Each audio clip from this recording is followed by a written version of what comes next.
He's going to be an interesting guy. We are starting live, and NFL Zennie62Media NFL draft expert Bill Carroll is rightly at the center of things. We are starting live, and NFL Zennie62Media NFL draft expert Bill Carroll is rightly at the center of things. We are starting. And I love that I engineered it so I could say it more once, more twice. I wasn't really planning for 3 times, but that was a bit of an accident. But, hey, look, you're looking live at Bill Carroll, and you're looking live at Highlight Hendo or Seth Henderson, and you don't want to look at live at me, but you got me. So there. Folks, this is the presentation of, can I get a collective drum roll, folks? Okay, I'll do it.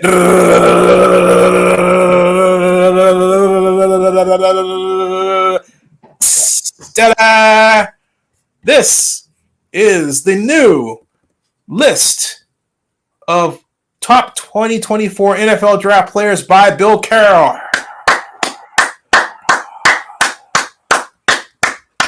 Woo! Woo! More content to argue about. Mr. Carroll, please present your list. Thank you. So the changes are going to be at the bottom, not at the top, Zenny. So if it's a player in the top 50, the top 50 players I got done working on in like early January to mid-January. So nothing's changing with the top 50. The changes are going to be mostly between about 150 and 350, which I haven't finished. I'm still working on the bottom 120 or so players that I'm going to bother ranking. And so if you're going to ask about anybody in the top 50, the answer is going to be the same. I got done on those guys months ago because I don't want to be influenced by lying season. So I want to be done on all the top players before all the rumors and innuendos and misinformation start flying around. I don't change on those guys. My process is done on those guys fairly early on. What changes, like I said, is those later players for 2 reasons. Those are the players that I feel like a team might take a flyer on, even if they didn't play all that well on tape, based on athletic testing. You can't do that with top players. You can't. Those people are trying to push Adonai Mitchell into the middle of the first round. 1, if that happens, hilarious. But 2, he was never the best receiver on any team he's been on in college. Any team he's been on in college, he was the 2nd or 3rd best at most. At Georgia, he was probably the 3rd best receiver, probably the 2nd best at Texas. The players you're taking in the top, well, first of all, the first at all, but especially in the top part of the first, should be the best player at their position on their college team. So if you're trying to push Adonai Mitchell into the middle of the first round, or even, I could see somebody taking a flyer on him right at the end of the first, into the early second. I can kind of justify that. I still think he'll get burned, but not burned as badly. I think he's closer to being Marquez Valdez-Scantling than he is to being, I don't know who you think he could be. I think Demaryius Thomas is kind of his ceiling, but Demaryius didn't, and he has solid, rest in peace. He had a solid career, but he wasn't a superstar. So I want to take guys who I think have a good chance to be a superstar in the top 50 picks. Now, a guy in the top 10 picks should be essentially flawless. Maybe not literally flawless, but I shouldn't see anything wrong, which is why I don't like the quarterbacks that high, but they're going to go that high, right? That's where they are. So personally, I like the quarterbacks in like the 20, 17, 18, 19, 20, but they're going to go earlier, right?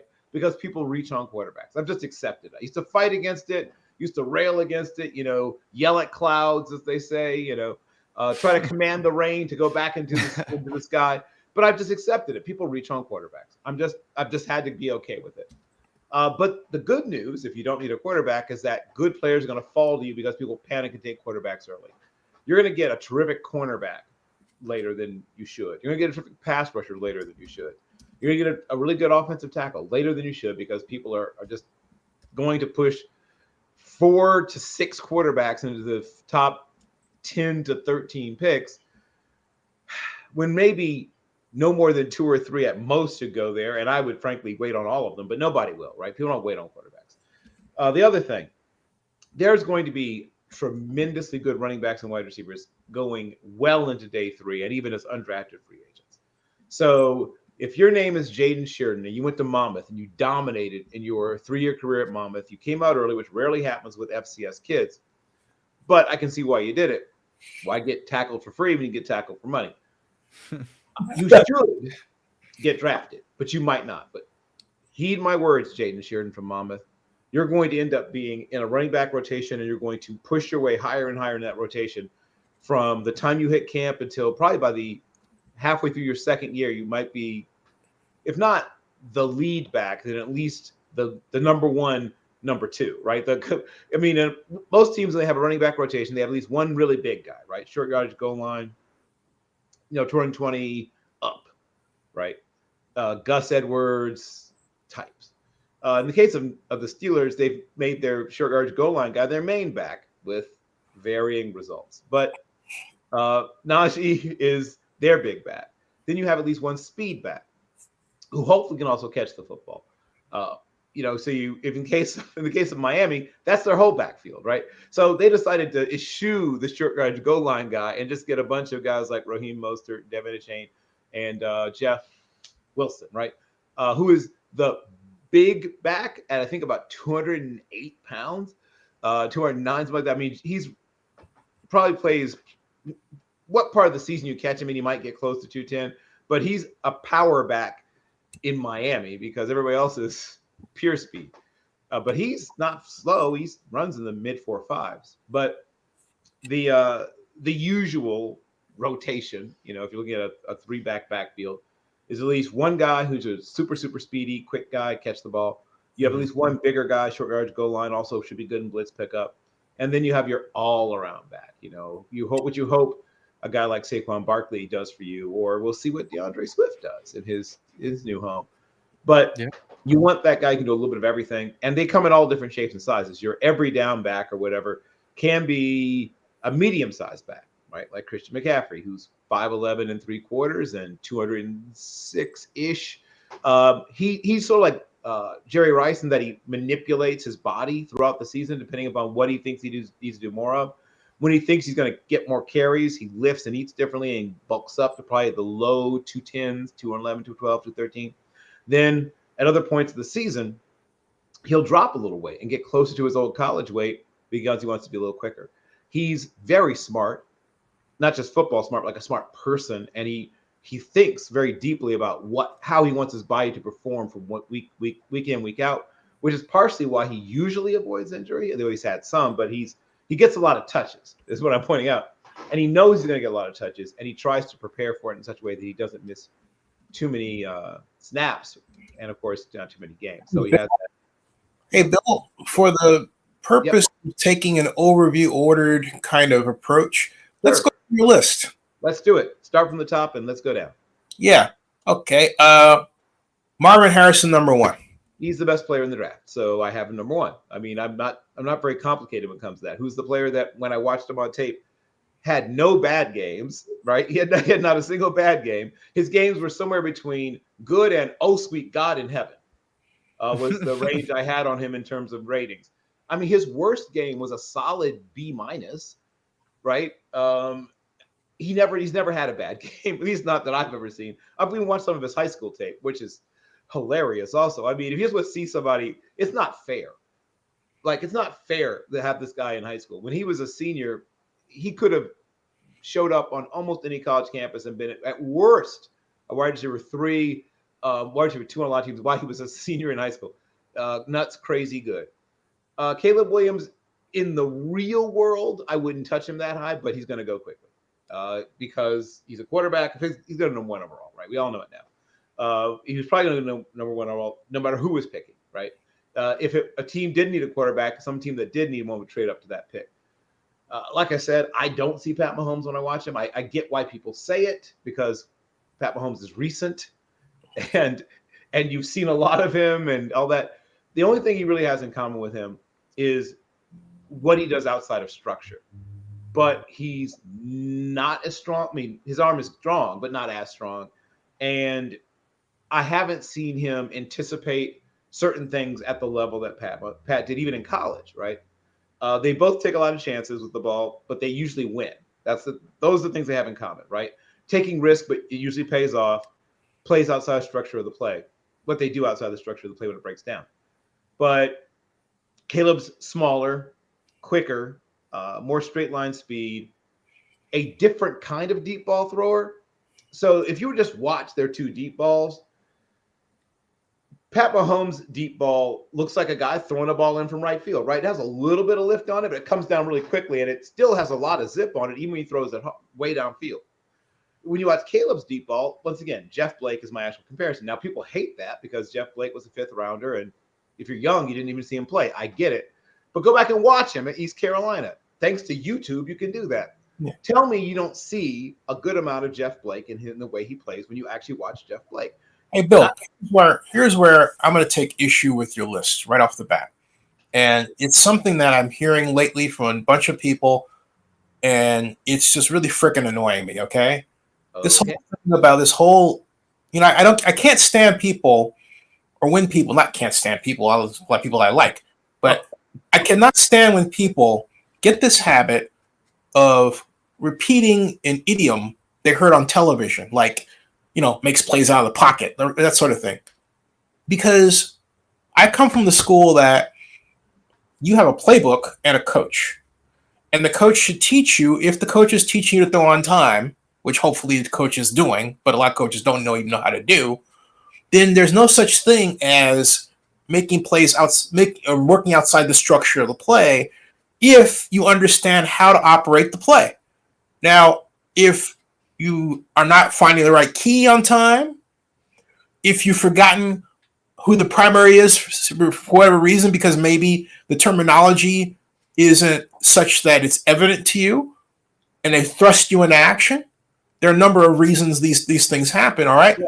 Then, no, I'm not done. I'm not done. Okay. I'm not done, okay? Then having that person go outside of the play to make it work says bad things, not just about the coach, but also the player, because the player may not have been picking up. But it means that the coach didn't teach the player properly. So I am not one for, embracing and rewarding chaos. And I'm really sick and tired because of this effort to do so, because it's getting us the lousy passing games we have right now. I can make a powerful argument that the passing games of the 90s and the 80s were better than they are today. Yeah, there's more passing. Yeah, people use spread formations, all right? But in terms of throwing a proper footwork, in terms of, for example, the loving clip that I saw of Spencer Rattler being taught, his coach told him to do this is in the playbook, to roll to the hashtag and stop, which means you're throwing on time, and you complete your sideline pass. And then was just, oh, he does it. That's great. He threw close. Well, yeah, it's because he was told, and it's right there in anybody's face. But if you don't know how to look at it, you'll miss it. All right? There are a number of quarterbacks who are not taught that way. One of them is Drake May. But because he plays in an air raid, now I'm going to go ham on this one, okay? Because I'm freaking tired of this crap. I mean, there are clips around of him going wild, playing all this, but no one says that about him. There was just one put on Twitter this morning. All right? So you talk about, Bill, about the lying season. The lying season started when CAA was named the organization that was the backing Drake May, because since Tom caught it in 2006, this lying season has started really early. They get these little tidbits. So you watch ESPN, and maybe they're not talking about Drake May in the conversation, but somehow they managed to pepper him in there. That's not by accident. That's paid marketing, okay? I am fucking tired of this stuff. And it happens, it never happens when the player is black and quarterback. But it just so happens when the person is white. And now we're letting it happen? I'm sorry, I don't care. I don't want people to like me at this stage. I'm 62 years old. I lived my life. Well, I'm not done with it. But my point is, I earned the right to say this, and I'm saying, knock this shit off. It's not helping us advance to a meritocracy. It's not even rewarding or creating a meritocracy regardless of the color of people that are involved in it. All right? It's creating a lot of BS. And we got it right now. Drake May is not going to be the quarterback that people think he's going to be. Mitch Trubisky, yeah, love the guy. I interviewed him 3 times. Great guy. There's your Mitch Trubisky, all right? Caleb Williams, maybe. All right? Meanwhile, we got Justin Fields out there who is given to the Steelers for a song, and Mike Tomlin is going to make everybody look stupid and more racist than they are. I want this crap to stop in its tracks. We're getting a return of racism.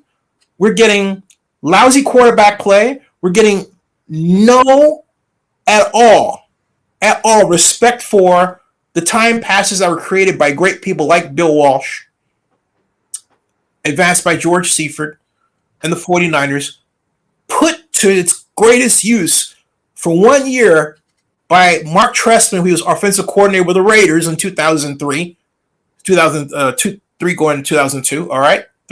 Backward, excuse me, going to 3, all right? Among other people, and then now at the high school level, where the West Coast offense, as some people call it Bill Walsh offense, has now trickled down to. But the bottom line is this. The NFL has fallen way behind college. It's now looking at college to get its passing game, and you have Kurt Warner appropriately stating that he doesn't know what he's looking at with these passing games because a lot of them are sloppy. Go Kurt. He's absolutely right. So there's my piece about it, all right? I love the ordered list and everything, but I'm tired of this. And someone's got to call it out for what it is. You don't need to be a part of a group. This is all like, well, NFL experts. A lot of these NFL experts are racist. Okay? They're not experts. We call them experts every year. They're wrong all the time. All the time. All the time. Okay? So there you go. Drake May should be down there. Michael Penix is much better. You know it. I know it. A lot of people know it. Now you're doing it in terms of who you think is going to get picked. Well, here's the point I was attempting to make. I was thinking about a particular play against Oregon State where 2 of his receivers literally were running crossing routes. At one of them must have run at the wrong depth. They ran into each other. So what he ended up not having any of the receivers he thought he was going to have, and he eludes a pass rusher, spins out, and heads out towards the left sidelines. Flips his hips, makes a beautiful throw deep down the field to Taj Washington on that play. And a play like that is the kind of play that will make some people fall in love. And yes, it's not the cleanest execution of your time passing game that you love so much, Zenny, but literally 2 of his receivers ran into each other. Now, that's not supposed to happen, but it happened. Yeah, but you touched on it, okay? You went to the third rail. It's what people talk about when we talk about sloppy passing. You might think it looks great, but to a lot of people of us who's been around for a while, it doesn't look great. It looks ridiculous. It's chance taking. You got lucky. Woo-hoo! Got lucky. So what? It doesn't make it a great play. You got lucky. We're not disagreeing. I'm telling you why people can. The whole point of this before this all happened was I was simply trying to explain why people compare him to Patrick Mahomes. That was literally all I was doing. But I don't think it's the most apt comparison. And say what you want about Phil Longo, and lots has been said about Phil Longo. While he certainly manages to put a lot of yards and sometimes a lot of points up where he's everywhere he's gone as an offensive coordinator, a lot of the things you've complained about simplistic and not being able to adjust has been brought up for those that have watched Phil Longo's offenses, the various places he's been in his collegiate coaching career. So I don't think either Caleb or Mr. May are ready to play initially right away. Now, Caleb's likely to be asked to play right away because he's going to be picked first overall, but I don't think it's fair to him. And my hope is that whatever team takes a quarterback early is patient with them. I've been on Michael Penix since he was literally in high school. I'm very aware of him. My friend, once again, shout out to Mark Chisholm, who you've heard from once or twice, put me on him while he was still in high school. So I've been watching him literally since his high school days. If not for the injuries at his age, I think he would go very, very early. He's still going to go. I think he finds his way somewhere into this mid to latter part of the latter part of the second half, or the middle to second half, maybe, of the first round, no lower than very early in the second round. But the 3 injuries and his age are the thing that push him down the board. That's simply how things work. I wish it weren't the case, Zenny, but it's how things work. So the wide receivers are thick and fast. I think we're going to see. Bill, one thing out of fairness. Seth, do you want to add something? I'm going to go ahead and just say we'll just keep on moving on to the wide receivers.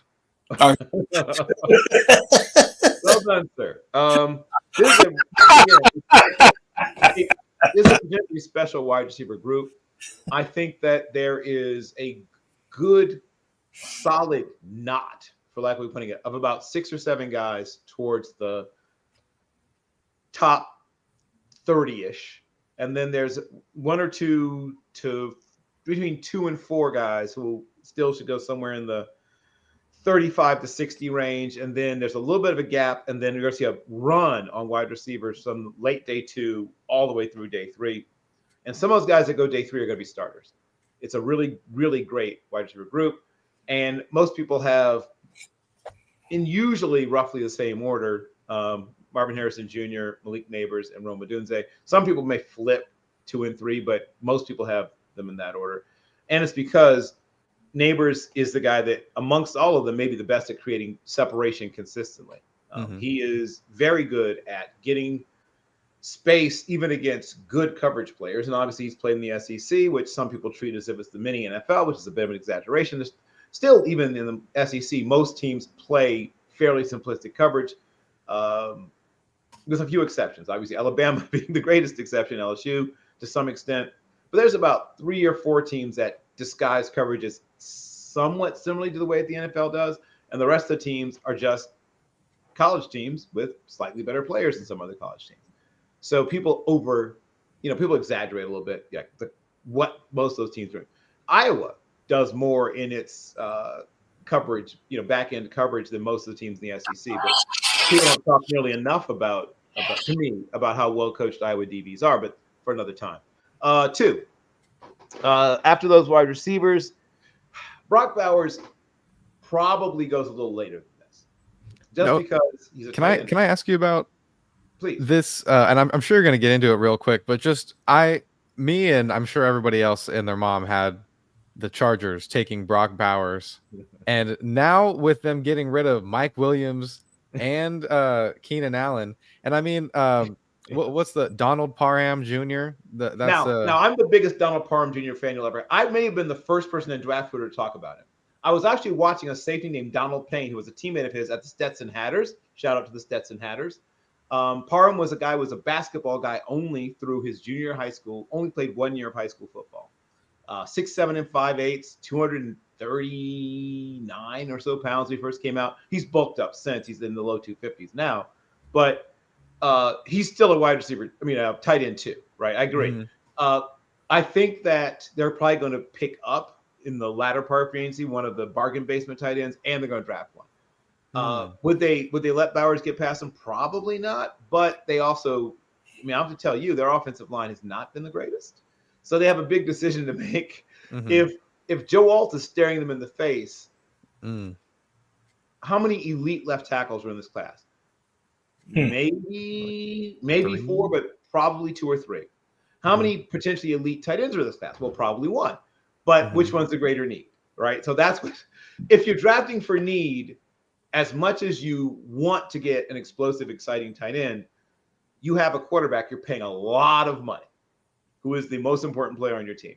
So they have a decision to make. But could they take Brock Bowers? I think they certainly could. And I wouldn't be mad at them if they did, but I won't be shocked if they take Joe Alt either. So you don't think they go receiver at all? Not with their first pick. Not to replace go receiver, right, a couple of times. And could they go receiver here? Sure. Let's see who's still there. So if Odunze is there, could they take him? Sure. If Neighbors makes it to them, could they take him? Sure. I could see them considering. I think that their board looks like this. I think that they're slightly leaning towards an elite left tackle if they can get one. If they can't, if for some reason the tackle they like the most is gone, I think they now look wide receiver, tight end. And of course, by tight end, I just mean Brock Bowers. There was no other tight end you would consider anywhere that high in the draft. Right. So now it comes down to a little bit of a fight between the people that you pay to tell you who to take, right? So you're sitting there as a GM and you're asking your director of college scouting, which one of these guys do I take?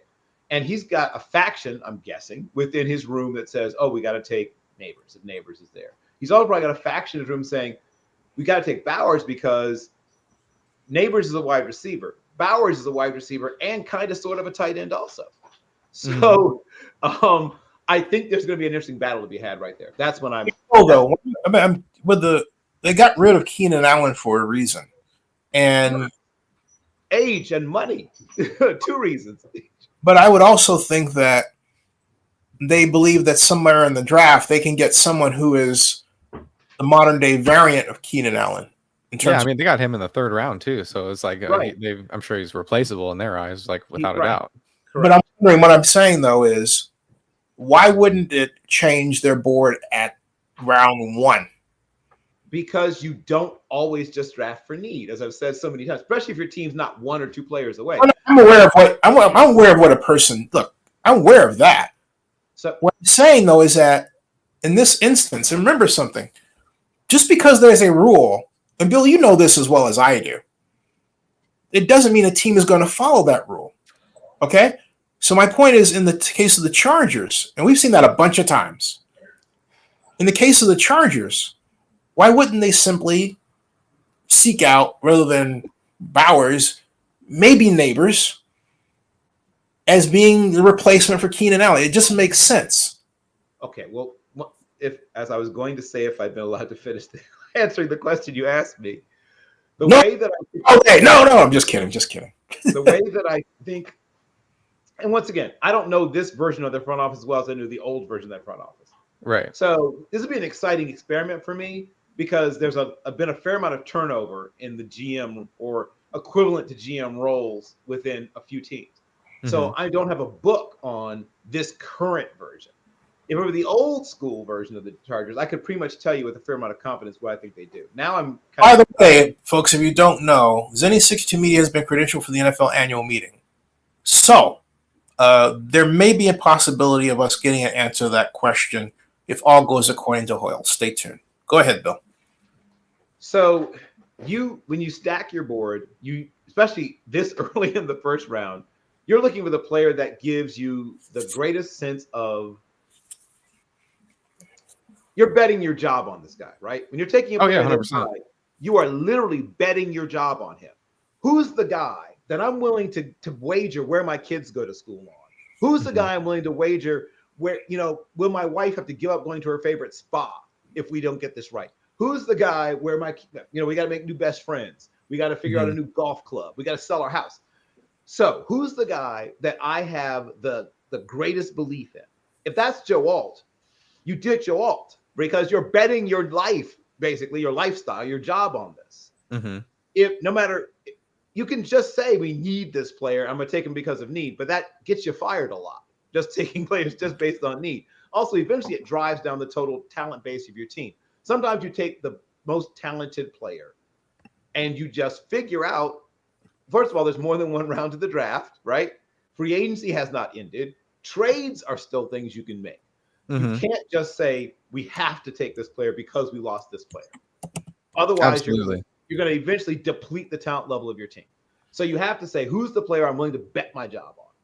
If that player is Joe Alt, you take Joe Alt. If you did all your work on Neighbors and everything comes back that this is the guy you're willing to bet your job on, then it's Neighbors or Doomsday or whoever it is that you're willing to put your imprimatur, your stamp on. You have Slater, who is a terrific young tackle. If you can now have a bookend of elite tackles, think of what that does, not just for your passing game, but your running game, what it does for your team as a whole. Mm-hmm. It makes your wide receivers better because your quarterback is taking fewer hits and can see the field more clearly. So sometimes you take a player simply because it helps so many other players. Right. But Bill, if you just do a quick scan, a content scan of around the Chargers in the draft, everyone expects the Chargers to take a wide receiver. So? And we do not. What's the Mike Tomlin quote? We do not care. Who's we? That's not how teams draft players. Content scans don't draft players. People who will lose their jobs if they're wrong draft players. Well, so let's lay a bet right here. I'll bet you the Chargers get a wide receiver. I'll bet you right now. They will get a wide receiver. They'll get multiple wide receivers. It's a no. First pick out. We'll see. I still think. Hold on. Let me say, man. Let's not a gentleman's bet. No money. This is like just. I'm willing to bet money, but just let me. Good God. Among friends. I'm willing to bet money, but I would like to finish my point. No, I don't want to take your money. I'm fine with you taking my money if I'm wrong. I'm not fine taking your money if I'm right. So no, we'll just listen. But I would really like to finish my point. When you are literally going to put your job on the line on a player, there's things that go into it that have nothing to do with things that'll show up in a content scan. How did this person do in the interviews? Like, there's all these things that you have to realize go into this. You have to believe that this guy is not just going to be a really good football player, but a person that you believe in so much. You can give them an enormous amount of money. And like I said, say that if I'm wrong, fire me. Because that's what you're doing when you take a player this high. You take this high, you're saying, if I'm wrong, fire me. So you have to do a lot of work on this person and believe that everything's there, not just film, not just physical testing, but the character, everything's there. Mental fortitude, all that has to be there. That's the only point I'm making. The player's ability to stand up to some of the people in the interview asking doggone dumb blankety blank questions too. Well, I mean that's fine. But talking about Bill. But here's what I'm saying. That plays into it a little bit, but I'm saying the things that really matter when you're making a decision whether or not to draft a player is football character is right up there, right? Mm-hmm. Human character is right up there. And then obviously number one is their talent, right? Talent is still the coin of the realm, but there's lots of talented players that don't make it. So you have to know the other stuff too. That was really the only point I was trying to make. All four of the players we mentioned are all in play.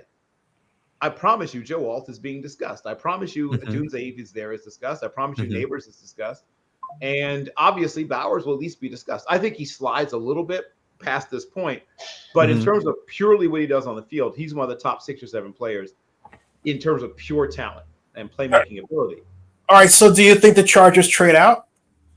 I'm sure that's part of the discussion as well. It depends on what, like anything else, tell me what they're getting for it, and I'll tell you the answer to that.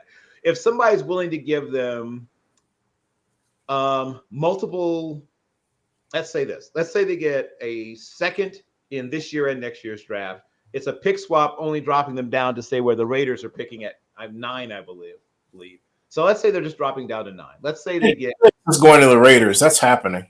So let's say that's the Raiders. Let's say it's the Raiders. Let's say they get a second in next year's and a 5th that could convert into a 4th in next year's, depending upon certain performance metrics. They get a second in this year's and maybe like a 6th that converts to a 5th in this year's draft, depending upon performance metrics. I say they probably say yes to that. Well, and I think the Raiders are actually picking at 13, but 13. Oh, well, they won a little bit more then. Yeah, you're right. Throw in another mid-round pick. You're right. You're absolutely right. Yeah, 13. Sorry. And then Fanishu is the only reason Fanishu is not the first tackle off the board is that Joe Alt had a fantastic year last year. I had Fanishu actually rated Fashanu, headed above Alt heading into the season. But frankly, and I'm a big Fashanu fan, but Alt outplayed him, right?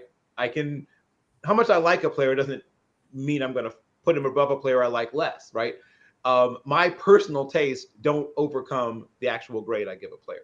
My personal taste would look very different from the actual grade I give to a player based on combination of production, physical testing, and their film grade. Okay, so moving on. Because I only have 21 minutes before I gotta get out of here. So I believe below Alt I have. Let me see. So you got Byron Murphy, Jerzon Newton. Yep. Okay. So at 9, I have Fantasy. I have Alt. Then I have Murphy. Okay. So Murphy probably goes about 5 or 6 picks lower than this, but I wouldn't be surprised if he ends up a Colt. Right? Watch it. I rarely call my shot, but he feels like he might end up in the Colts. The Colts have a need for that disruptive interior player. He fits what they like in terms of the style of player they draft. They're very shout out to my friend Kent Lee Platt. They're very RAS, right? Which is relative athletic scoring friendly. They are very RAS friendly. Go back and look at their last couple of drafts. I don't think they touched a player in the top 150 picks who had a RAS below 8.4. They clear. I don't think it's a coincidence. I think they really like RAS. So shout out to Kent Lee Platt. But wow, shout out to you for kind of noticing that. It's kind of cool. Oh yeah, well I notice everything. This is what I do. It has to do with the draft. So Newton and Murphy are similar players, and I think it comes down to, as they say, horses for courses or flavors at Baskin Robbins. We're determining which one goes before the other one. But both those guys are going to be in consideration. I won't be surprised if McCarthy is the third quarterback off the board. Is he better than Penix? No, he's not. Hey guys, there's something downstairs. I'll be right back. Okay, go ahead, keep talking, Bill. No, he's not. He's not a finished product. But some people like that. I'm not as fan as, but some people like the whole molding him, piece of clay, whatever. That scares me personally. Yeah, me too. But I will not be surprised if he's the third quarterback off the board because, one, he's not even legal to drink yet. He's 20, going on 21. He has all of the physical tools. And once again, the tools thing, you know, Zach Wilson had all the physical tools, also people. So right, look where that got him. Right. I'm always a little nervous about when you take a guy just based on potential and tools. His tape is all right. I'd say JJ has a better mental though than Zach Wilson though, like 100%. Seems to be more comfortable with like big city life and things like that. He's a kid from the Chicago suburbs. I saw him in high school. So I'm playing high school before he finished his last year at IMG. But he spent his first couple of years of high school up here in the northwest suburbs of Chicago. So I'm playing against Bolingbrook. I saw him play against. He went to Rolling Meadows, same as Garoppolo. I saw both those guys play in high school. Shout out to my friend Giroux, who coached against both of them. So I would go out and go out and watch, you know. And sorry, Giroux, you got lit up by both of them. But the talent is certainly there. But I keep thinking about Carson Wentz. I keep thinking about Trey Lance. Those guys are in offenses where they aren't asked to carry the load, right? You have a dominant offensive line. You have a terrific running game. You have a lot of talent everywhere. And they ask you to make a handful of plays when they need you. But mostly they just bash the other team into submission. I worry about those guys. I still think he goes fairly early, but I wouldn't take him this early. For me, he's a fringe first to early second developmental guy. That's my personal taste. But he's going to go early because people reach on quarterbacks. Like I've accepted it. It just happens. I won't like it. I'll complain bitterly when it finally happens, Seth, but I've had to accept it. I'm sure someone's going to trade up to get him too. They're definitely going to reach, like you said. They're going to reach. If he makes it past Denver, which he may or may not, I promise you, if he makes it past Denver, watch for somebody to trade up to get him. Oh yeah, I mean that'd be right where the Raiders are at. And then Terrion Arnold. This is my personal taste is Quinyon Mitchell. I personally prefer Quinyon Mitchell, but the NFL and the scheme stuff sort of favors Terrion Arnold. He played in a much more complex defensive scheme because he played for Coach Saban and that staff at Alabama. So he's done some of everything. He knows what it's like to make a lot of these combo calls on the fly where you're playing man on one half side of the field and zone on the other. He's done that stuff before. The NFL, I'm not saying that it'll be nothing new because it will, but about 70 to 75% of what he's going to be asked to do, he's done before. I personally think give me Quinyon because while they didn't do all that fancy schmancy stuff where he was, they put him on whoever it was. When they played against Ohio State, they said, go get Marvin Harrison Jr. And while he didn't shut down Marvin Harrison Jr., he gave him some tough reps. Marvin Harrison Jr. himself said that he gave him a run for his money. He made a couple of plays because he's Marvin Harrison Jr. But Quinyon Mitchell gave him, you could tell it was a battle, and they were fairly evenly matched. Yeah, I was gonna say if it was anybody else guarding Marvin Harrison, it would have been lights out. Right. So to his credit, did very, very well. Dallas Turner is not my favorite pass rusher in the class, but he's the NFL's favorite pass rusher, or most of the NFL's favorite pass rusher in the class. Do you think I lean more toward verse and even maybe chop, but I feel like Part of it, I'll be honest, is the Alabama tax. People pay the Alabama tax. If you put state after Alabama or Southern in front of it, or or you change the name Brad slightly, he slides a little. His tape is good. Don't get me wrong. I'm not saying he has good tape, but the Alabama tax has moved him probably say 6 to 8 picks above where I would put a player who played someplace else. But people will pay the Alabama. They willingly pay the Alabama tax, Seth, year in and year out. I don't think this year's going to be different. You think someone's going to reach for him? Somebody will reach for him, yes. But I could, once again, when I talk about players, I could see ending up in Indianapolis.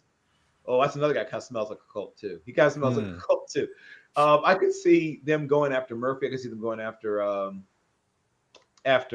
Dallas as well, because once again, RAS score high and does some of the things they like to do. He's a guy you can move around, you can stand him up, you can have him play with his hand in the dirt. And the let's just throw Will Anderson's name out there. The success of Will Anderson, it shouldn't. But the first thing they tell you is don't scout helmets, just scout players. But people, the brain is a naturally pattern-seeking organ, Seth. And so people, unfortunately, will do the little pattern recognition game and say, let me take this guy because Will Anderson was good. But he's a good player. Don't get me wrong. But I personally wouldn't take him this high, but he's going to go about there. And then Latu,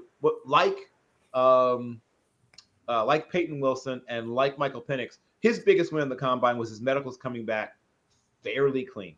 He had previously medically retired, came back to playing. Since then, has actually done very, very well for himself.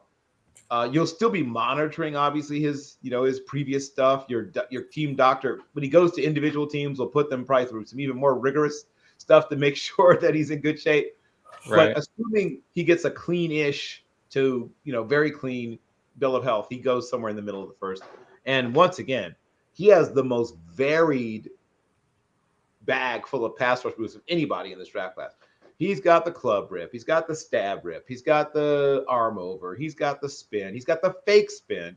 He's got he's got them all, baby. He's got the ghost. He's got all that stuff, man.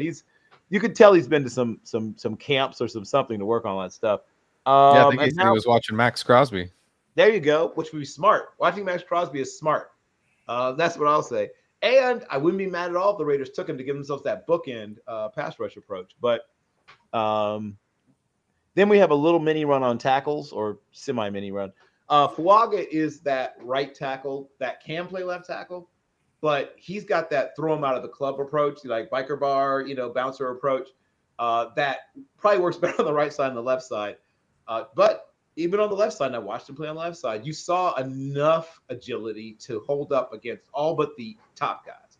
Against the second tier pass rushers, he'll be okay. But against we just mentioned Max Crosby, against the top guys, against the Myles Garrett's, he'll need some help. Against the top guys, he'll need help. But he can get the lower tier guys by himself. Then another tackle, J.C. Latham.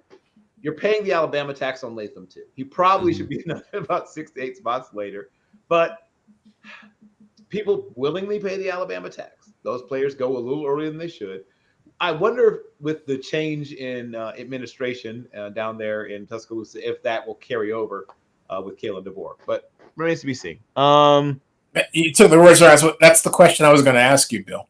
Well, it remains to be. Kalen DeBoer is a good coach. I've once again watched his entire coaching career. He moved very quickly. A guy who had a lot of sort of Mountain West, sort of Power 5 experience, and managed to now play that into this situation. I believe Kalen DeBoer is going to succeed by normal college terms. The problem is he's not in a normal college. And going 9-3, 10-2, occasionally going 11-1. Like, he'll need to get to 11-1 quickly. They'll give him 1 year. Even there, you get 1 year. If they kind of stumble around a little bit, they'll be like, okay, it's his first year. But that second year, if he's not at least 10-2, yeah, the people start sharpening the pitchforks and looking for the sticks to build their bonfires. You don't get through your third year if it gets off to a slow start. So he better, if he goes less than 10-2 in year 2, he better come out of the box gangbusters years 3, because he won't make it to the halfway point of the season if they're below, well, not even below 500. No, forget that. If he's not undefeated at about week 6, there'll be some problems. Okay, moving on. I love Nate Wiggins. If it weren't for the fact that Tyler Guyton and Terry Arnold were in this class, I would have no problems making Nate Wiggins my cornerback 1. Terrific recovery speed, not the greatest tackler, but a sufficiently good tackler. Hips and feet, check. Staying in phase, check. Can he make plays on the ball? Check. If not for Quinyon Mitchell, he had the best ball skills in the group, but there's Quinyon Mitchell, whose ball skills are ludicrous. But if you wanted Quinyon Mitchell and you didn't get him, this is a pretty good consolation prize. Yeah.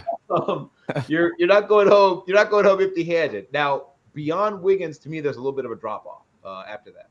Mm-hmm. But I like any of the top 3 corners a lot. If you get one of those, I think you have a day 1 starter with any of those guys. And then you get solid play, I think, for that next, say, 3 to 5 after this 3. And then after that point, there's another gap. And then the rest of them are like special teamers who guys are work their way on the field in like nickel dime situations. This is one of my favorite players in the whole entire draft class. If you said pick one player in the first round that you feel under no circumstances will be a bust, this is the guy I'd put my, once again, bet my job on. The guy I would bet my job on is Jackson Powers Johnson. He's the player, if I had to pick just one, I'd bet my job on. It's that guy. I believe that the only thing that stops him from having a great career is career-ending injury. I think that's the only thing that could do it, is that he gets hurt early in his career. He has been hurt before. It wasn't, it was not super serious. It wasn't, something that I think will carry over. He's never had a serious injury. I'll say that again, because I was under the impression you said if there's one guy that I think will have a bust, and then you said him. You didn't say that. No. I said if I had to bet my job on a single player in the first round who I just said I believe has the lowest possibility of being a bust. Okay. All right. So yes, that's the player. If the bet my job player is that. Use the word bust. It has a tendency to look like really freaking big, The player that if I had to bet in the first round of all of them, I had to bet my job on is Jackson Powers Johnson. The only way I could say, as I said, the only way I think he doesn't have a great career is injury. Anything short of him having a thing that ends his career early injury-wise, I think worst case scenario, he's a very good player. But I think the ceiling on him is a multiple all-pro center who can also play guard. And then I've got Jared Verse. Oh, yeah, Jackson Powers Johnson is just so clean. I had about 5 or 6 low snaps, but I think that's all fixable. Outside of a handful of low snaps, I couldn't find any place to ding him. He's on screens, his hit rate on screens, like getting 1 or sometimes 2 blocks on screens. Wow. There's nobody who can touch him. Nobody. I gotta watch this kid. Put together, if you get a chance, just go and put together just a cut up reel of him on screen plays. He's devastating. Bucky Irvin should share a part of whatever he had as a collegiate, because on those like pit toss sweeps and screens, Jackson Powers Johnson broke him loose on probably about 2/3 of his longest runs. Jackson Powers Johnson was pivotal in terms of the blocks he threw. He's the kind of center that you can pull left, you can pull him right. He combo blocks pretty much perfectly at the timing on it. He knows exactly how long to stay on the initial dive before working to the second level. He can make the line calls. You have a young quarterback who maybe doesn't understand protections all that well. No problem. Jackson Powers Johnson can do all that. He did it in college. He did it in high school even to some extent. So super smart guy. Football, super smart. And also fairly good in the classroom too. Here we go. Here's another of my favorites. Troy Fontenot is another terrific football player. Some people say guard. Some people say tackle. I don't care. I'm going to take him, and I'll find a spot for him. He's going to play a long time, very, very well. Such a smooth mover, also explosive in the lower body. That hip coil when he unloads on you, when he unrolls those hips, he moves people, man. He moves people, big people. He moves big people, sometimes into other people. He'll get that double thing where he throws, a D tackle into a linebacker. Go back and watch the Apple Cup, right? Go back and watch that Apple Cup, and you'll see what I'm talking about. He's getting some 2-for-1s where he either trips, another player by throwing the other player into his path, or literally takes 2 guys back. He's fun to watch. Here's one of my favorite players. So Jared Verse, I fell in love with him before the transfer. I was watching Albany They had three guys. Albany, right? The Great Danes of Albany had three guys I really liked. One of whom is doing a COVID extra year, sixth year, whatever you call it, at Arkansas this year. His name's Anton Junkaj. He also had a kid named AJ Simon. Shout out to the Simon and Simon show for those who are super old.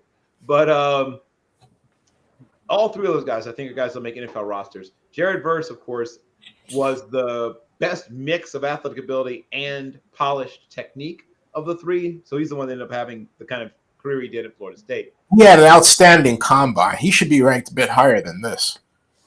This is about right for me, based on tape. And right for you. I'm just, I'm saying based on, he could go a few picks earlier, but I think this is probably about where he goes. But the point is that there's three components to my grading scale. It's your tape grade, what you did, when I watched you play. It's obviously athletic testing, but also production, right? It's all three of those. Well, let me get this straight. I want to make sure I can understand. You made no adjustment for the combine. I didn't say I made no adjustment for the combine, but somebody would have to test way worse or way better. And most of the top guys didn't do anything. So why would I adjust? What I mean? Well, that's why I'm a little confused here, okay? It was universally agreed, even by those who felt, it's not going to be a big deal like me, that Michael Penix would have to have a glowing grade from the medical evaluators if he was to be considered as a person to come within the top 15, 10, 5 players in the draft. Well, guess what? Not only did that happen, but he came out and he was the best passer at the combine. Yeah, of the guys that threw, yes. I mean, so my point is, right. So my point is, under what you just told me, although you said you didn't adjust for any of the top ones, my point is, why? I mean, my work on those guys is done already, Zenny. No, I know that, Bill. I'm saying it doesn't make any sense to me that you would allow for a performance of the combine to essentially not matter. I didn't say it didn't matter. Here's what I said. It matters a lot for guys later down because you're taking a flyer on I get that. I'm talking about the top guys because, again, this is where you and I, differ. I'm not saying we have a difference of opinion. That's great. That's what makes great friendships. I like to argue. You can't stand up with me. I'm aware. You're gonna have a problem because I love to argue. I want to make sure people have the right idea. Okay, I'm getting very close to my heart out, Zenny, so I want to at least get through the first round, guys. I want to know your thinking is sound here, okay? And you know how I roll. We've known each other. I know you roll, but I told you when my heart out was, Zenny, so I want to get through the first round. Don't. It doesn't seem logical to me. Zenny. It just doesn't. Okay. What I'm explaining to you is the only reason a guy moves in my top part of the combine is if they get terrible news. Turns out you got spinal stenosis. Turns out you got arthritis. Right. I would move you because your career is going to be affected. If you somehow do something radically different from what I'm expecting, I may move you. The negatives. What about positives? Oh my God. I already figured out who you are as a player. The positives are in there. I've already baked in the positives. You can only, essentially, for a top player, you can only move down. Now, if I hear something incredible that changes my opinion of you, but everything I heard about Penix was exactly my opinion of him already. Not here, see.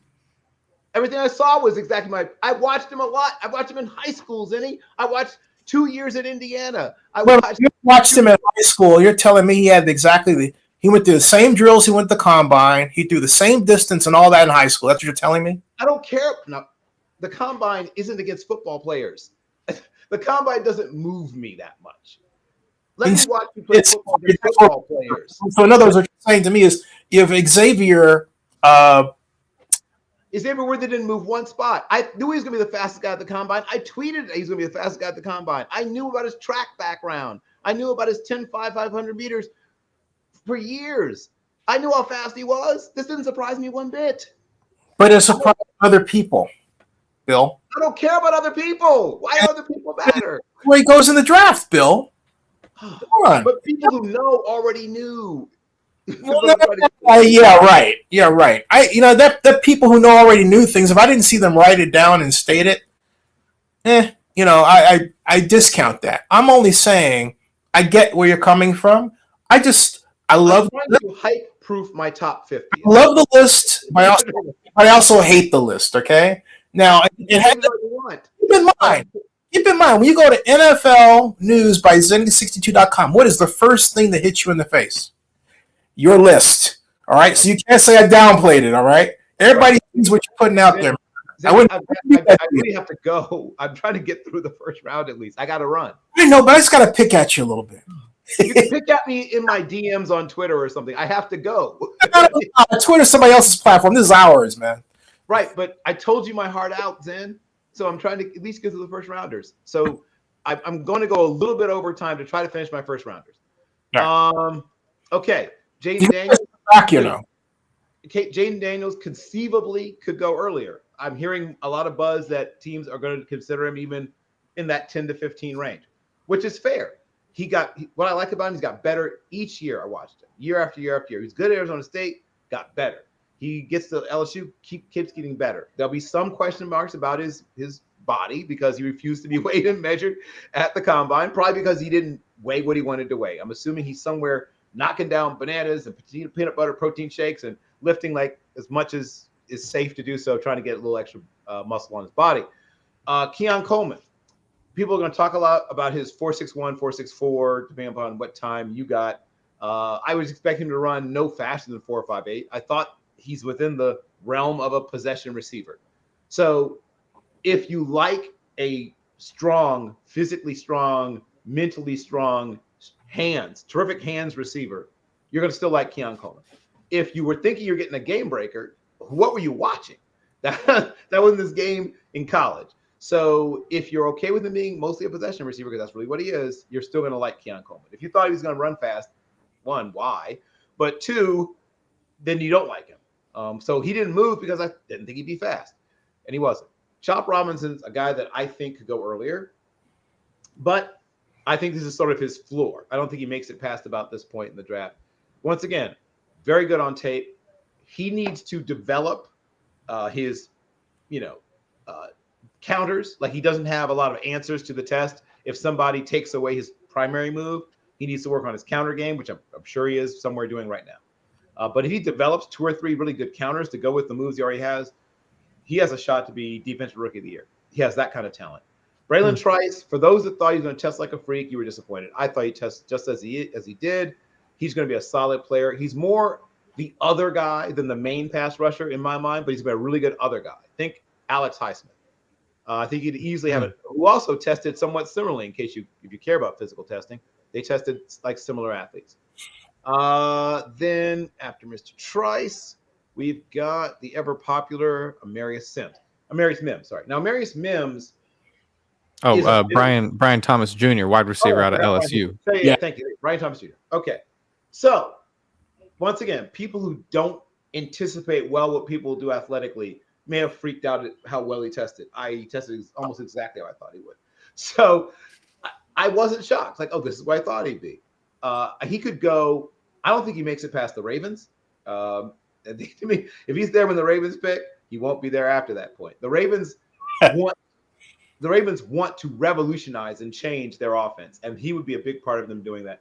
They hit big time last year. If they can hit back-to-back in young wide receivers, the sky's the limit on what that offense can be as they remake it. Amarius Mims is another sort of, people use the term piece of clay. I wish he were a little more developed, but he's an enormous human being, and he moves fairly well. There's some stuff to be worked on. I want to see him definitely quicken his feet a little bit, bend a little bit better, get his hands in a little tighter, keep people off your chest. When you're that long, no one should ever get to your chest. He had some days where people got in there on him. I want him to see him work on that, but that's what you have offensive line coaches for. Jordan Morgan is one of the biggest movers. When I started this process, Jordan Morgan was, I think, my number 52 player when I started this process in like November. I had a watch list I put together at the end of last season, and then I had to change it because some guys declared, and then some guys, I had to take some guys off because they came back for an extra year. But once I finally got down to this final version of the list, I went back and rewatched. He was clearly the best offensive lineman at Arizona. And then it's for guys like him where I am surprised pleasantly when I go back and rewatch. I'm surprised pleasantly when they test. I may adjust a guy like him because some of the things that I've seen on my second watching, I didn't see on my first. If a guy stays where exactly what I thought it was, why am I moving him? Because other people are surprised or change their opinion on him? I'm sorry. I'm not a groupthink person. I don't change because what other people like. Then we come to Kool-Aid McKinstry. He was my cornerback number one. I originally had a top 12 grade on him coming into the season, and frankly didn't play as well. Got outplayed by his teammate Terrion Arnold. Got outplayed at times even by Kwame Lassiter within the conference. Lassiter was more up and down, and McKinstry was sort of a little more, but his highs were not nearly as high as last year, and his lows were definitely lower than last year. He had a better year last year, and he may have been, I don't know if he's playing carefully. I don't know what it was, but he got lost in coverage at times. He didn't seem as sudden. He seemed to doubt his eyes at times. And then next, everybody's favorite combine performer, Xavier Worthy. The fastest man in the world. The fastest man in the world, yeah. And I thought worst case scenario, he'd run about 4.29. I wrote that he'd run somewhere between 4.23 and 4.29. 4.29 at the slowest. When he ran what he ran, I was like, okay, I was off by 2/100ths of a second. So I'm not adjusting a guy because I missed him while he run by 2/100ths of a second. This is where he belongs. If you take him higher, cool. Maybe you value him higher. But he's still more of a. Realize that difference is still freaking fast. Well, I mean, harder.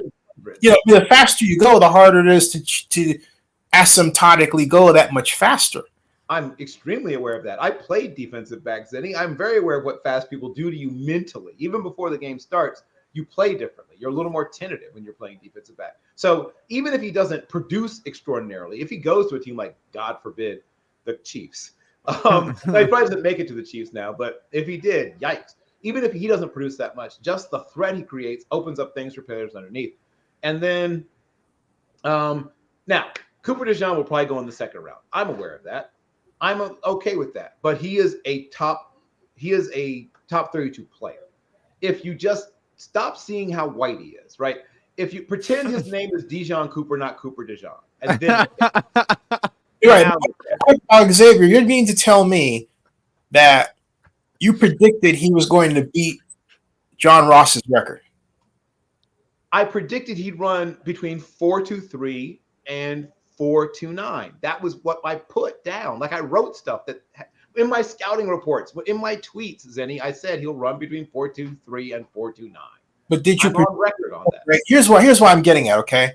Because it's the mentality of a man who, upon being informed that he almost came close to the record, decided he would go back again. Right.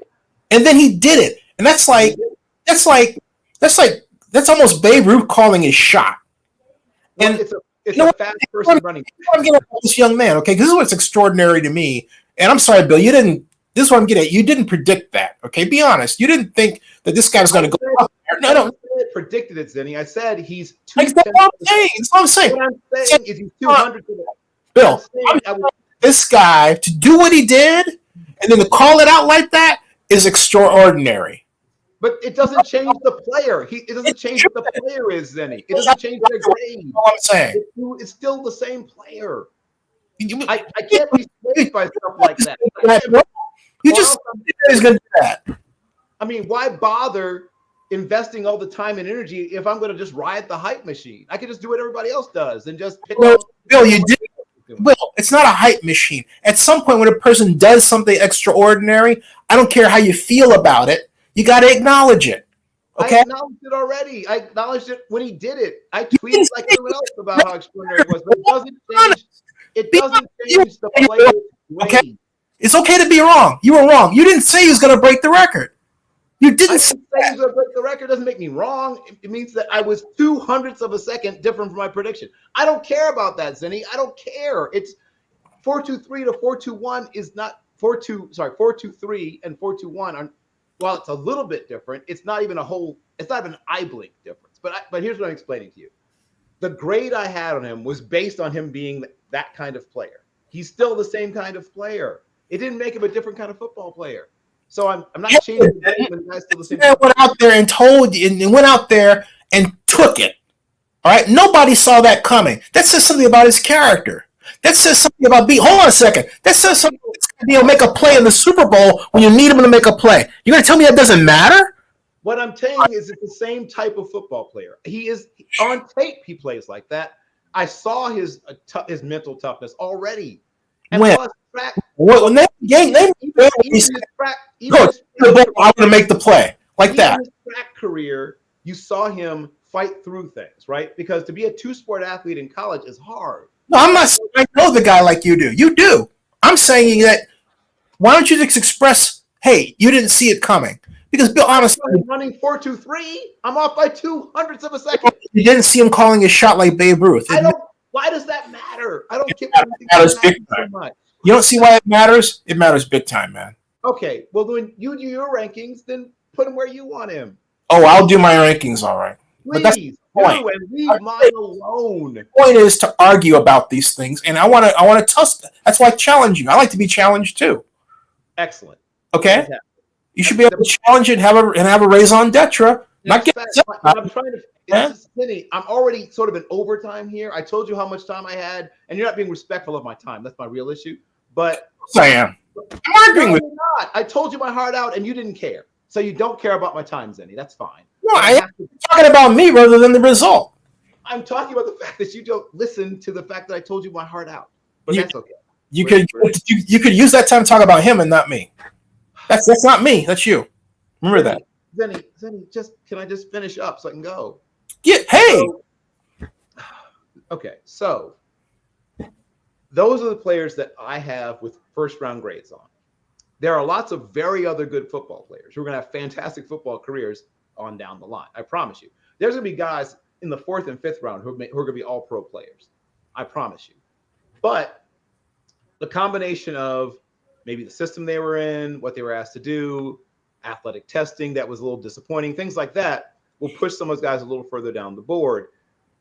And there's players that I started the year with first round grades on who just didn't have the year that we were expecting. And since the last thing I want to talk about, I do believe Michael Penix finds his way into the first round, Zenny. I am not doubting that. I have said on multiple occasions, I think one of the teams even maybe trades back up. I think a team definitely takes him in the first round. I think one of those teams in the late teens, maybe in the 20s, says, you know what? We like the player. We're willing to roll the dice a little bit on his injury history and his age. But if you're 24 going on 25 coming into your rookie season, you're not going to go as early as a younger player. You don't have to like that. I'm just explaining that's the reality in the NFL. But I think somebody says, you know what, we're going to come up and get him. I think a team trades back into the first and snags him. So if Denver takes another position, don't be surprised if they trade back or somebody else trades back into the first to get him. I do have to run, as I said before. It's always good jousting with you verbally. I will still be doing at least 2 more versions of this. I'll get to about 250 and publish, and then I'll get eventually to 300, and that'll be, well, maybe get to, no, I'll stop at 300 probably. I don't think I'll get to 350 this year. I don't know. But I promise I'll get to 300. 300 I can promise you.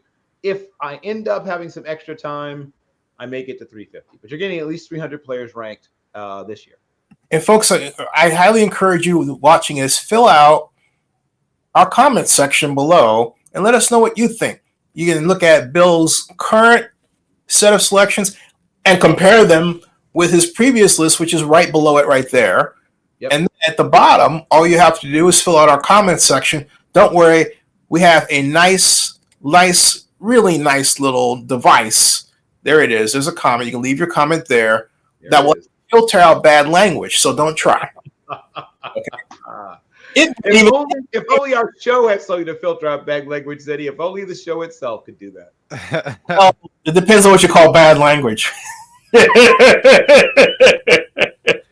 Well, thanks for doing the list, Bill. I appreciate it. And next time we do this, I got about 5 or 6 players that I've kind of taken some notes on for at least for some interest for the Raiders, and I'd love to get your opinion on some of those guys. Well, this is a big draft for the Raiders. I mean, I'm not telling you things you already know.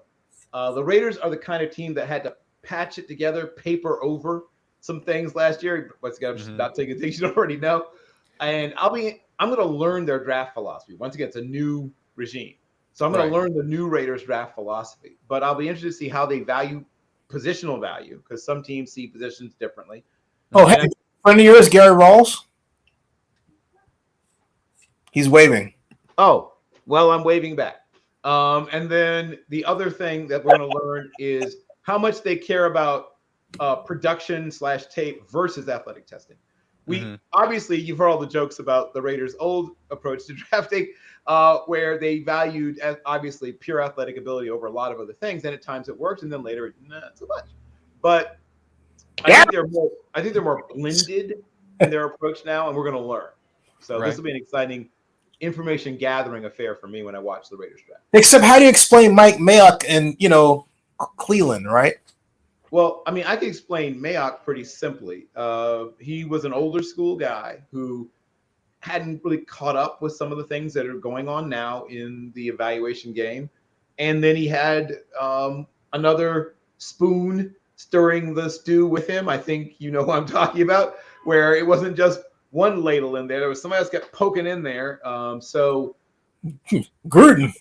Yes. So while Mayock gets his, in my mind, some of the blame, there was clearly somebody else who always had their thumb on the scale. So he wasn't. We'll never know fully exactly what Mike Mayock would have or could have done if he'd been left to do the job by himself. But he could never get that opportunity, like I said. And they missed a lot early in the draft. And that, missed on Devin White. They missed a lot early in the draft, and that's what. Even as I asked Devin White, I said, "Hey man, you're gonna be a Raider." I saw that. I mean, when you go after guys like Cleveland Farrell and John Abraham early, it's hard to dig out. It's hard to overcome. And taking Damon Arnett, where they took him, I mean, it's hard to overcome. I'm sorry, man. I'm sorry, but it's hard to. And I had a late third on Damon Arnett. I was like, what? I was blown away when that pick came across. I was like, I got busted with crack the other day or a couple weeks ago. Yeah. Ah, man, that's terrible. Yeah. That's terrible. No, but I think that is a part. I think that is also a factor of the loss of Mark Bedane as president, because under Bedane and historically the way the Raiders operated, the Raiders had a book on everything about you. I mean, from every angle. Stuff that Seth can continue to discuss. I actually do. I think they lost that when they lost Bedane. Okay. See you guys later. All right, man. I'll see you. But so what do you think? So do you have your own list, by the way? I don't have my own list, but the players that I wanted to talk to Bill about, they're a little further down the list. Just some kind of like day 3, day 4 and 5 guys. Just kind of. Who are you looking at for those? Looking at cornerback Mike Sandristril from Michigan. Mm-hmm. He's a two-way player. Good hands. When I was watching him, good switching of the hips, and he runs really clean routes because he plays DB. So and he also plays wide receiver. So when he gets out there, he knows when the DB he's going against flips his hips a certain way. He knows where he's going. He knows what that guy's thinking. He knows how to shake him off. So the notes I have on him are tough, physical, high effort, plays great in the box, really attacking the ball. You can really throw him in there to to stop the run. Super effective run stopper. And then I have high football IQ because he just you can see when as soon as the ball snapped, he is watching the play develop and he can see who's going to get the ball, and he knows the exact line to take for the tackle. Really smart dude. Anticipatory. Who else? Cam Hart out of Notre Dame, cornerback, because I guess Tom Telesco really likes Notre Dame guys. Mm-hmm. This guy plays really good man defense, really good press in the red zone. So really good tight coverage. He good production. He had multiple interceptions. Again, good on the run. The only thing is he had a short highlight tape, so he might not be that good, but he definitely seems like he has a lot of good character that you can develop. Yeah. Go ahead. Because like when you watch like all 22, it takes a while to see a highlight, but then obviously then when you go and see the highlight reel, it's like, oh well, it's only like 30 seconds long. Dwayne Carter, defensive tackle out of Duke. I'm not crazy about the ACC, and but he did get a sack on Drake May, so so he knows some good talent, I guess, or he's gone up against some talent. I'm interested to see where the Pac-12 players go, given this is the last year of the conference, and just on the idea that I think where they go is indicative of the fact that the Pac-12 should not have been disbanded. It was a mistake, and at some point, the schools that produce this talent are going to say, you know what, this is not working for us in terms of geographic travel. So we need to establish a new version of the Pac-12. Right. And I think where these kids fall is going to play a giant role in that, because that's a lot of currency out there. You're quite literally giving away to another conference. And in terms of marketing, everything else that goes with it. So but in terms of players, being a Cal guy, I'm looking at Patrick Morris as safety, 6 feet 207, and he's got a good position rank, but had this knack for coming up with the big hits at the right time when we watch Cal games. So I'm really looking forward to seeing where he goes in the draft and see if over the years with Coach Wilcox, we've had an outsized number of great players going to the NFL draft that were DBs. I'm not saying that we had a lot going, because look, our recruiting class went down. I mean, we went from with Jeff Tedford, we were in the top 10 recruiting class at least twice. And now we've had years with Coach Wilcox. Like 2 years ago, we weren't even ranked at all. And you'd say, what's the excuse for that? And I could talk an hour about how many problems we've had as a school. But when he gets them in the program, he's done a good job of coaching them. It's a matter of getting them in the program. That's the problem, And so then I'm also looking at the backstory behind why Justin Fields was sent off, and its relevance to the idea that Caleb Campbell is being targeted.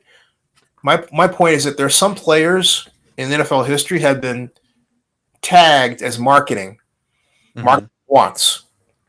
And so if there's a question mark regarding who's number one, somehow that gets sorted out before the draft, and that player is anointed. It doesn't matter if it's Peyton Manning or someone else.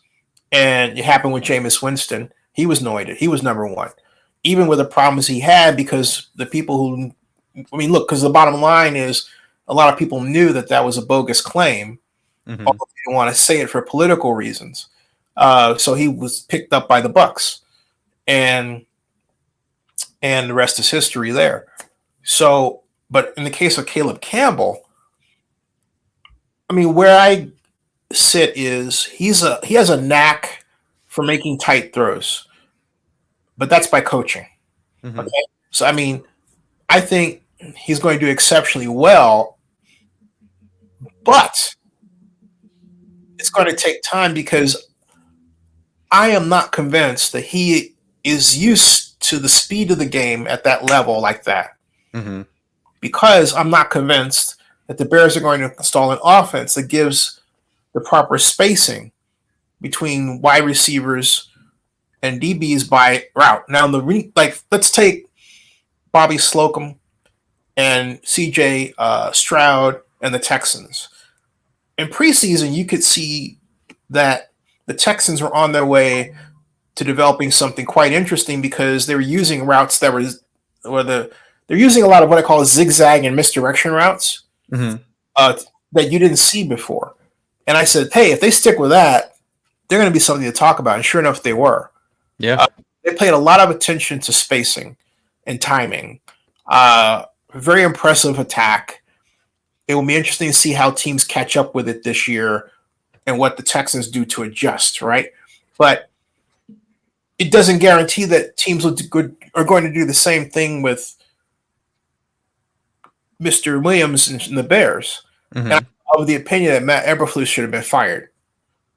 I was on that tip too. And I mean, man, we're gonna have to do a whole nother stream on the Bears and Justin Fields and the Steelers, because I want to talk about all that too. But I was supposed to go at 3:00 too with Bill. I got my wife waiting on me. We're going on a trip here, but hey, have fun, man. Yeah, enjoy. Enjoy. So folks, we'll come back with another live stream. I will be back later tonight to talk NFL and also Dave Stewart and the A's. Subscribe to Zennie62 and bookmark NFL News by Zennie62.com. By the way, if you're wondering what it looks like, you got a glimpse of it. It's this, right? There it is. NFL News by Zennie62.com. Just go there and you can check out Bill's list and everything else. Hey, Seth, stick around in the background. But folks, that ends this broadcast. Thank you for joining us.